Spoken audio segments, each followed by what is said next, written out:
Us this week, only to Yahoo's Katie Couric. Did you have to fight an urge to do this? His darkest sexual demons secretly recorded. There was one moment of touching. And stunning the public. Your fans are pretty devastated. Hashtag childhood ruined. Now, from seventh heaven to a living hell. What comes next? Are there any other women out there? Fall from grace. Plus, a family's worst nightmare when a SWAT team storms their home. They raided the wrong house. Smoke and chaos like this. Get on the ground! Get on the ground! Their little son, Boo Boo, seriously injured in the blast. This should never have happened. What did my son do to them? What went so horribly wrong? He did his job so badly that he nearly killed a child. Have the tactics changed? There's not going to be a real good answer to that one, is there? Now, with $1 million in medical debt. I mean, this is just part of it. There's no Christmas until 2020 shows up. All I Want for Christmas. And the nightmare before Christmas. When they didn't like his holiday lights, he turned into the Grinch, wrecking the halls instead of decking them. It almost sounds like you're a hostage in your own home. Tonight, they're getting Scrooged. Here now, Elizabeth Vargas and David Muir. Good evening, and we start right off here tonight with those bombshell confessions straight from the headlines. That famous TV dad, actor Stephen Collins, coming forward for the first time. Why now? One tweet sums up the scandal. Reverend Camden, how could you? Tonight, the actor, best known as the minister on Seventh Heaven, faces the camera for the first time, speaking only to our colleague, Yahoo Global anchor, Katie Couric. In a town notorious for its toxic breakups, few have been as bitter as the family feud between the actor Stephen Collins and his wife, Faye Grant. This morning, the scandal surrounding actor Stephen Collins gets uglier by the day. Married 29 years, they seem to be a Hollywood anomaly, the picture-perfect couple. But little did we know. I've always said this marriage is absolutely unfathomable. You think you understand someone else's marriage? Nobody does. Nobody does. Opal, the Sapphire Center. A steady presence in both movies and television for the last 40 years, Collins has played everything from a Nixon aide in All the President's Men.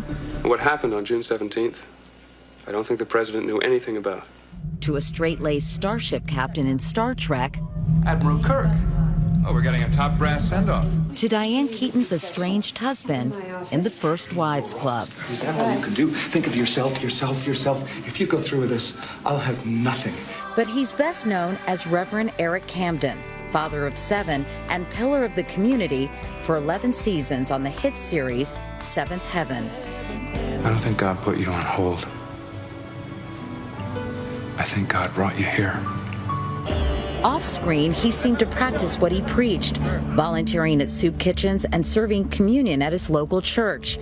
But beneath that squeaky clean image, Collins was hiding a secret. Did you feel at times that you were leading a double life in any way? No. We're all made of dark parts and light parts. I know that other people are going to judge and doubt, and I can't do anything about that. All I can do is tell my truth. The story exploded this fall when TMZ released audio of Collins and his wife while they were undergoing marriage counseling. Audio that included admissions of his sexual misconduct with 3 underage girls decades ago. There was one instance. But how did you, there was one instance what? Well, this isn't a disclosure, and I told you before, there was one instance where there was one moment of touching.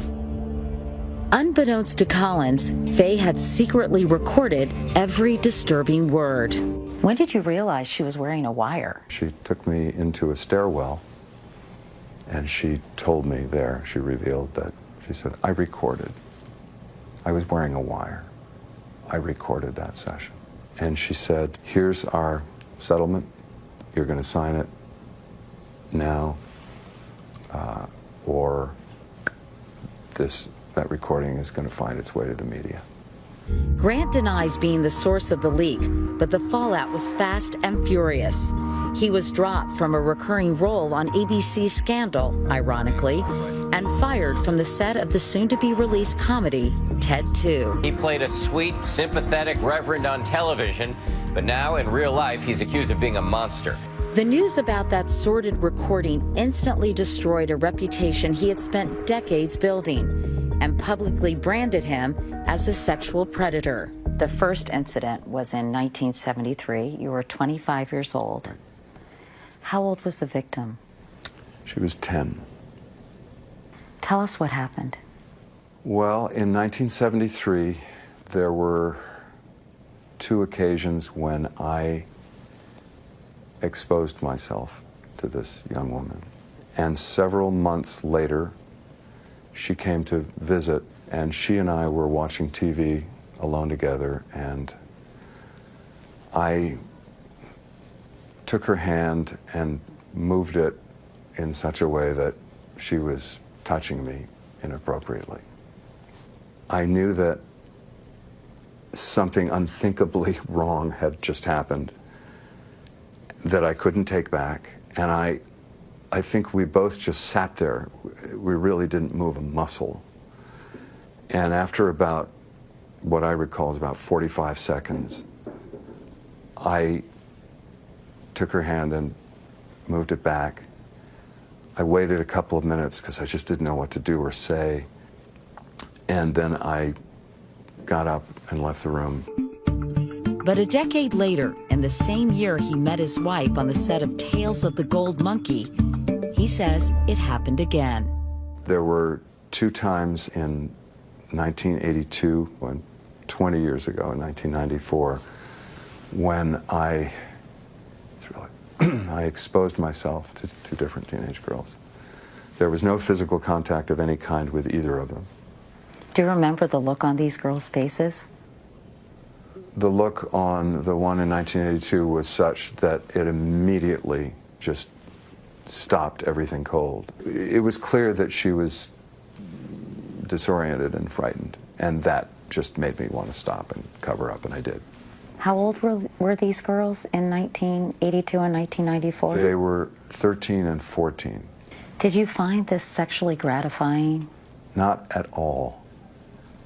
I mean, not at all. It was not exciting. It was not gratifying. There was no gratification. Then why did you do it? It was a combination of poor impulse control, arrogance, 25-year-old arrogance. When was the first moment you realized that you had these impulses, an attraction to prepubescent or underage girls? No, that's the thing, and I absolutely do not have that attraction. I am not attracted to underage girls. Keep in mind that the only time there was any physical contact with an underage girl was in 1973. And the incident in 1982, God help me, took advantage. That's not the right word, but I acted impulsively again. I think taking advantage may be an appropriate maybe it is term. exactly the right word. Are you a pedophile? I do not fit the either clinical or dictionary definition of it, but I'm absolutely not attracted, physically or sexually attracted to children. Never tempted? No. Never had the urge? That seems sort of weird to me. If this is a pattern of behavior, that you could go for several years and not have that inclination. Because I didn't walk around thinking, oh boy, I could do something now, but no, I'm not going to. I don't white knuckle this. This is not something I'm not fighting with. It's not like if I miss therapy next week, something's going to happen. Are there any other women out there? No. No one else is going to come forward and say, this happened to me in 1987. I can't guarantee what someone might do, but I can tell you that if they were doing that, it would not be truthful. For the past 20 years, he says he's been in intensive therapy, which has included therapeutic workshops, religious counseling, and a 12-step program. And in discussing that difficult journey of self-discovery, Collins speculates that something he experienced in his own childhood may have contributed to his behavior. Have you figured out any other reason why you would do this repeatedly? The thing that makes the most sense to me, and it's not an excuse, because none of this is an excuse, but I did have someone in my life when I was between the ages of about 10 and 15, an older woman, who repeatedly exposed herself to me. And I think that distorted my perception in such a way that some part of me thought, because I never felt like I was molested. It never occurred to me. That word never crossed my mind as a 10 to 15-year-old boy. It was a very intense experience. But I think somewhere in my brain, I got the equation of, well, this isn't so terrible. I mean, this person who I trust is doing it. When a woman exposes herself, what are you referring to? She lifted her shirt? What does that mean exactly? Being in various states of undress or complete undress. And this happened on several occasions? Yes, quite a few times. That may elicit some eye rolls by people listening to this. Oh, okay, this is why he did that. It's not why I did it. I'm not blaming her. I'm just saying I think that's an aspect that went into my own distorted thinking as a young man. I'm trying to understand exhibitionism sort of as a pattern. Is it about power? Is it about seeing someone shocked? What motivates it? I think it is about power, but not consciously. There's a statement that says, figuring it out is the booby prize. And that sounds odd. What that means to a lot of people in recovery is you can figure it out, you can intellectually understand it, but what's important is what your behavior is. I'm still in regular therapy. I always will be, out of respect for those women, and it's just not going to happen again, and it hasn't. And I feel very confident that it won't. Until now, Collins has kept a low public profile, avoiding all questions about the scandal and his nasty divorce. Tonight, in a statement to Yahoo News, Faye Grant said, "Stephen's statements about me are false and appear to be an attempt by him to deflect from his conduct. I sincerely hope Stephen gets the help he needs." Why did you want to do this interview? The truth, as painful as it is less painful than the stuff that was flying around the internet and some of the rumors. The former Reverend Camden may have fallen from grace, but he says he's constantly atoning for the harm he caused 3 young girls years ago. I think of those women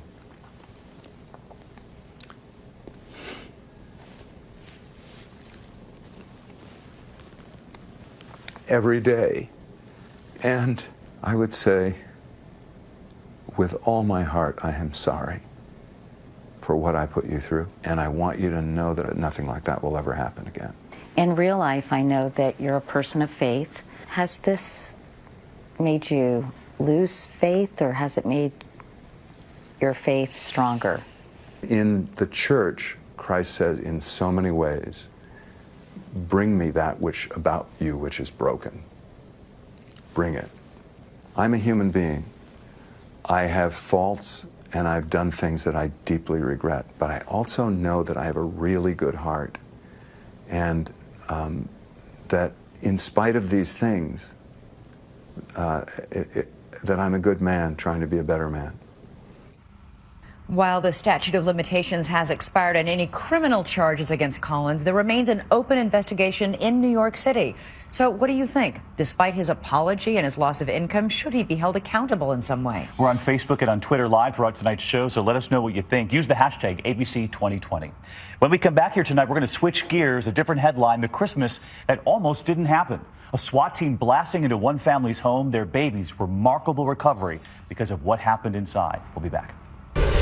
Next, we're playing Santa. Here's our tree. Oh my God! Yeah! For a family decimated when a SWAT team raided their home by accident, and their baby was horribly injured. We should not be sitting here right now. What did my son do to them? Now, who's gonna pay their $1 million in medical bills? Sure is easy for law enforcement to hurt people and get away with it in that area, isn't it? Is that a question? You bet it is. Coming up. Imagine the horror of this. Your family asleep in your home, being blasted awake by an explosion. Not a gas or electrical accident, but a police SWAT team targeting your house with your baby inside, barely 2 years old. And right now at Christmas, there's $1 million medical bill. So who's going to pay? Literally. Here's Matt Gutman. What's Christmas without a tree? Here's our tree. But one family in Wisconsin had the holiday cheer blasted right out of them this year. Enter 2020. So the family knows that I'm coming, but they have no idea what I'm bringing with me. We didn't know if you guys would have a Christmas tree, so we brought a couple of things, including this tree. Honey! And a bunch of toys. Instead of a sack of toys this year, Alicia and Bunkum Phone 7 are stuck with this sack of bills. I mean, this is just part of it, and these are just the doctor's bills. It's been a tough year. Last spring, their house burned down, so they sought refuge with family in Georgia. 2 parents and 4 young children crammed into a relative's garage. They thought they were secure until one night last May when an explosion jolted them out of sleep.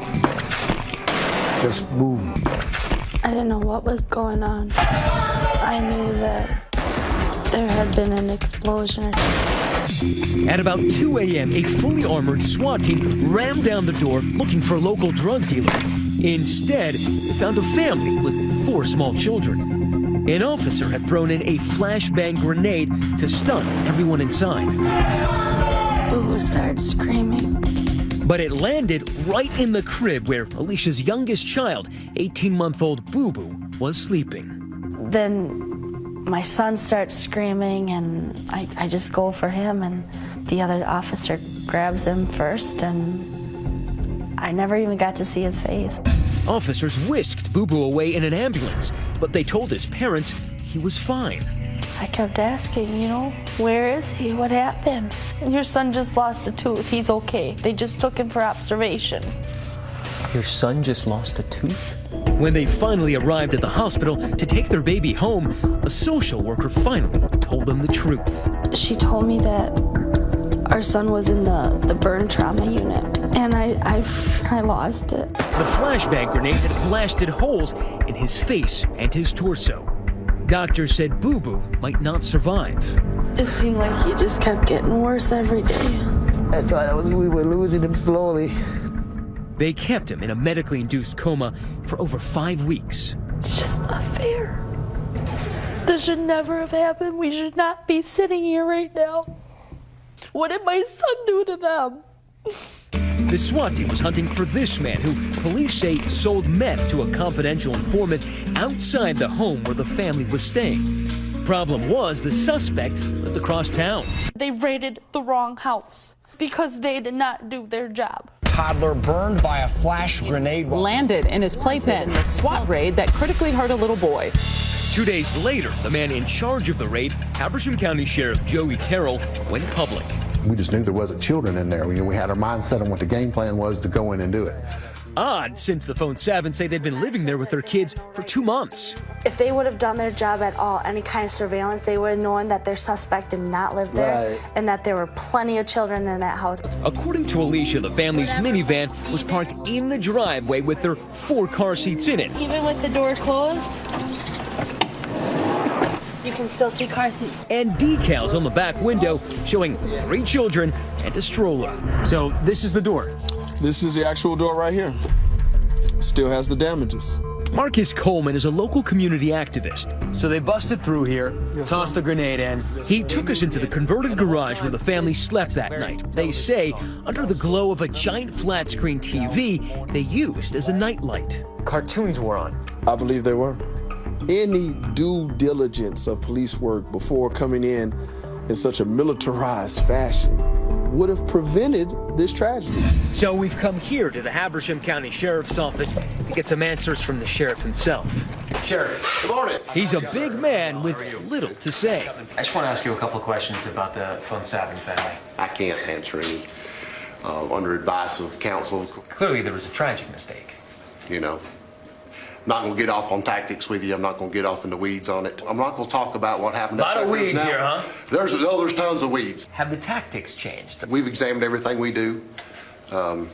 We've trained with other teams. And there's not going to be a real good answer to that one, is there? Since we couldn't find answers in Habersham County, Georgia, we found a SWAT team in Florida to demonstrate how to safely deploy a flashbang grenade. Here's on the search warrant! This is what it looks like being face to flash. Hands on your head! There's a time and place for it. You know, we don't use it very often. We went back to Georgia, where Habersham District Attorney Brian Rickman convened a grand jury to look into the botched raid.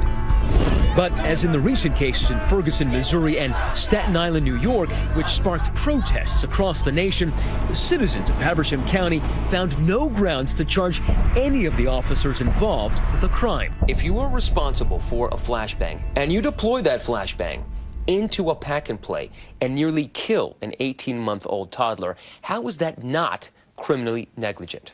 If we had any evidence that they knew the pack and play was there, you're in the criminal sector there. Good information such as a minivan with 4 car seats right in front of the front door?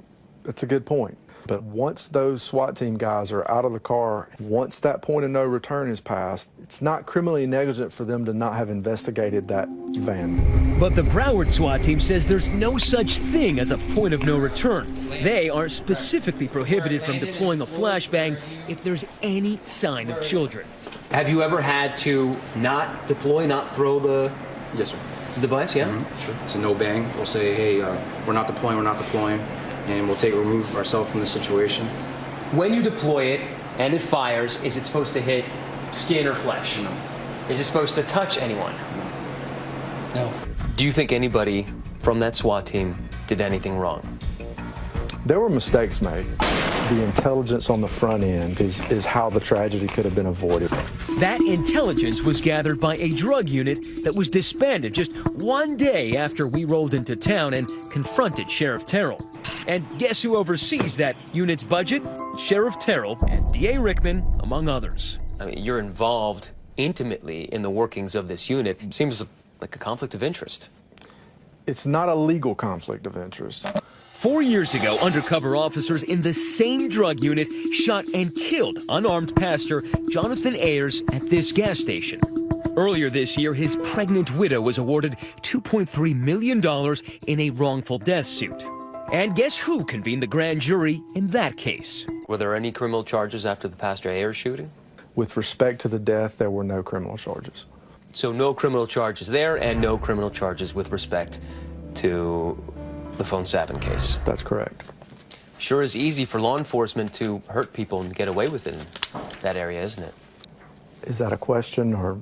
Yeah, that's a question. Are there any repercussions for law enforcement officials and officers who are involved in seriously injuring someone or killing them in your jurisdiction? Yes. Criminal repercussions? Nobody went to jail.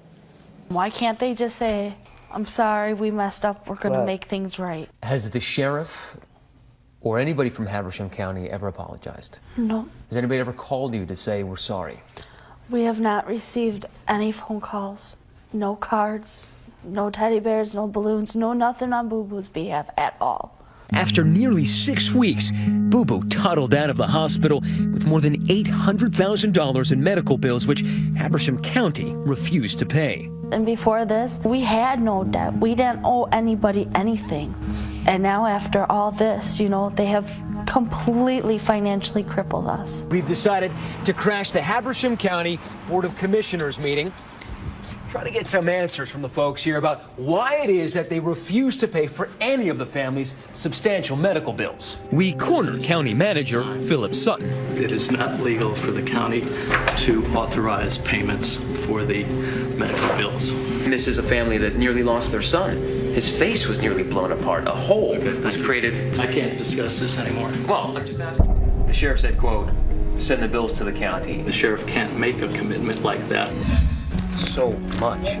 The phone Savins buckling under medical bills, now topping $1 million, are planning to sue the county, struggling every day. But today, at least for a few hours, there's some Christmas cheer. At least we're having a good Christmas. With new toys, a twinkling tree, and a little boy grinning again. So our question here tonight, who do you think should be responsible for the baby's medical bills? Let us know on Facebook and Twitter and use the hashtag ABC2020. And if you would like to help the Ponsuvan family, you can find more information at our website, abcnews.com. And by the way, those gifts and toys that you saw Matt bring to them were all donated by our parent company, Disney, and the Marine Toys for Tots Foundation. We'll be right back. Next. You're a mean one. They're being naughty, not nice. Christmas culprits, stealing presents off your porch. So your kids' Christmas gifts. Correct. That is low down. But the real shocker? Driving a BMW as the getaway car. People call her the Grinch. Make that Mrs. Grinch. Why did you take those packages? When we come back. Well, this is something. This holiday, if you see someone rush up onto your porch, it won't necessarily be to leave a present, but to take one. Robberies are, in fact, on the rise. Everything from U-Hauls to BMWs being used to haul away the loot. Once again, Matt Gutman looking at a different kind of holiday gift grab. It's that most wonderful time of the year. The holiday greetings, the cookies left for Santa, the presents under the tree, and Grinches lurking nearby. You're a mean one, Mr. Grinch. This season, over 1.3 billion packages will be shipped, and every year the halls are decked with new faces of crooked criminals swiping holiday cheer right off your front porch, taking advantage of your online shopping to fill their stockings. Just this week, video released of a Scrooge in Baton Rouge taking one family's Christmas delivery. In San Diego, this woman even brought a U-Haul. Yes, a U-Haul to haul off her stolen loot. There's this guy in Maryland, this guy in Texas, and our favorite of the season, this woman in West Virginia peeking in the door, trying the handle, and casually swiping holiday packages right off Ryan and Marty Ruth's doorstep. What was in the packages? It was a soccer ball and some plastic cars. So your kids' Christmas gifts. Correct. That is low down. But she didn't stop at the toys. She actually grabs the wreath right off the front door. I mean, the lady took your wreath. That's just crazy. Who takes a wreath? It's funny now, but I probably could have killed her then. Yeah. Starting in about early part of October, where we start seeing an increase in the number of packages that are reported stolen. Detective John Bennett of the Washington County Sheriff's Office says these crimes are so popular because they're so easy to pull off. It's a total opportunity crime. Run up to the porch, grab the package, it's a matter of seconds. And this year's been busier than ever for his department because of this stolen bicycle. Police tracked it to this house and got a big surprise. They found many items that they believe to be stolen packages. Over 100 packages in all. We have a little Bluetooth speaker. Many of the items that were still in the actual shipping box had addresses and names that didn't belong to that address or anyone associated to that address. And now, just in time for Christmas, Detective Bennett is taking on a new role. Hello, how are you? One that usually comes with a red suit and a beard. Good, how are you? So one of my favorite things to do is to return property to people that have had it stolen from them. Especially this time of year, feel a little bit like Santa. Thank you. It's like an early Christmas gift. Our kids really need these, so yeah. That's great. Thank you. He's just one of the people fighting back against pesky package pilferers. Back in West Virginia, Ryan Ruth coupled the power of surveillance cameras with social media to take down his unlikely Scrooge.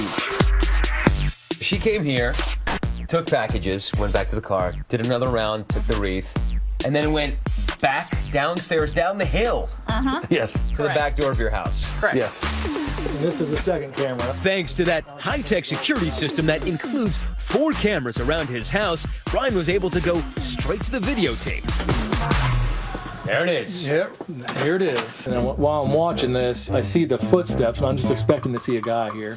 And you see it's a female, obviously. And then you see she goes out to the driveway, puts the packages in the trunk of her BMW.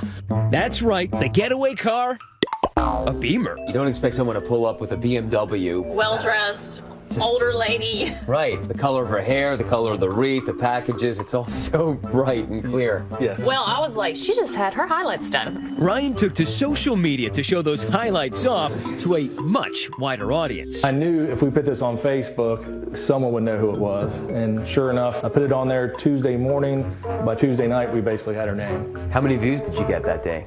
It was around 500,000. Yeah. Wow. In one day. Ryan, Ruth, and his family were out of town for Thanksgiving.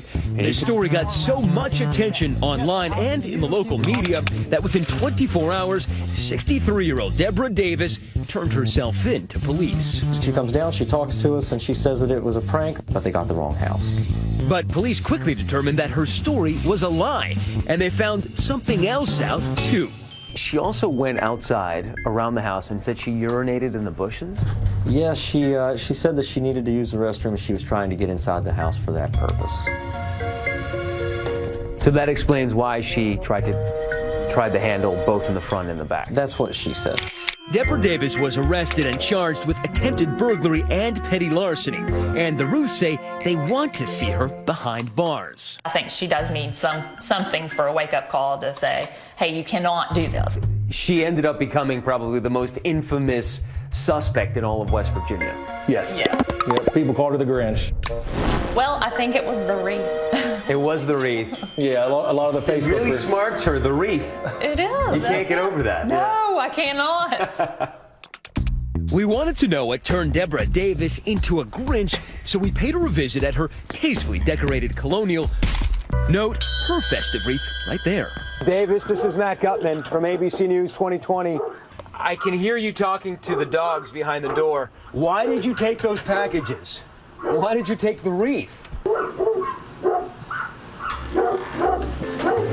Maybe the dogs know. Davis has returned the Ruth's family packages, and they're now wrapped up safely under the tree. And best of all for Marty Ruth, her wreath is back where it belongs. Don't mess with this lady's wreath. Exactly. Right. Next, and the Bah Humbug Award goes to this guy. When they didn't like his lights, he declared war with a nightmare Christmas. You're a prisoner on your own street. But it's no silent night when we go after him. Hey, Bill. When 2020 returns. Some towns attract big crowds for their incredible Christmas decorations, but here's the Christmas story you haven't seen before. A nasty neighbor wrecking the halls instead of decking them.